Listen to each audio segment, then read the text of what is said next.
નગરપાલિકાના ટ્રેક્ટરમાં રખડતી ગાયોને નિર્દયતાથી ભરી લઈ જતા હોવાના દ્રશ્યો સામે આવ્યા છે। ગાડીમાં નિર્દયતાથી ગીચોગીચ ગાયો ભરવામાં આવી છે, જેને લઈને ગાયોની હાલત કફોડી થઈ હોવાના આક્ષેપો કરવામાં આવ્યા છે।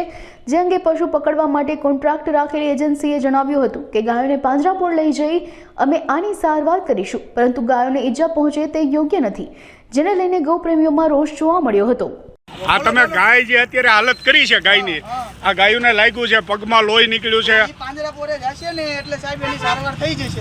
તમે મારી સાથે ચાલો પાંજરાપોર, આ ગાયો પાંજરાપોરમાં ઉતરે એટલે એની ટોટલ સારવાર થશે, પછી એને ખાવાનું મળશે ને પછી એને એના વોર્ડમાં જવા મળશે। પણ મારીને મલમ લગાડવા જેવી વાત છે ને, આવી રીતે હું બરો નહીં લગાડો સાહેબ। આજે તમે ગાડી લઈને નીકળ્યા હોય સિટીમાં, હવે આજ ફૂટ છે, તમને માથું મારે તો તમે કોને ઓલી કરો?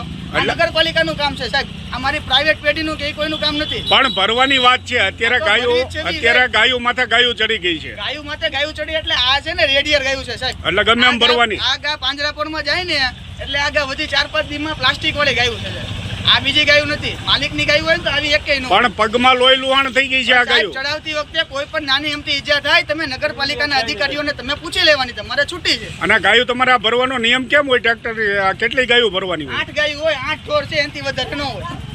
8 ગાયો ભરવાની હોય, આવી રીતે ભરવાની હોય। ઊંટ વાછડી વાછડા બધું અમે ભરી શકીએ, 8 થી સંખ્યાથી ઉપર અમે ન ભરી શકીએ। પણ આ ગાયો માથે ગાયો ચડી ગઈ એવી રીતે ભરી છે? ગાયો માથે ગાય નથી, આ ગાયું છે ને ટોરાઈ ગયેલી ગાયું છે સાહેબ। આને જો છૂટી મેકો 5 મિનિટમાં રોડ થોભી લે। બરોબર બરોબર, આને હું અત્યારે ભરી લઉં, જો આ બેહી ગઈ છે, આગળ જાય એટલે તરત હાલવા મળશે।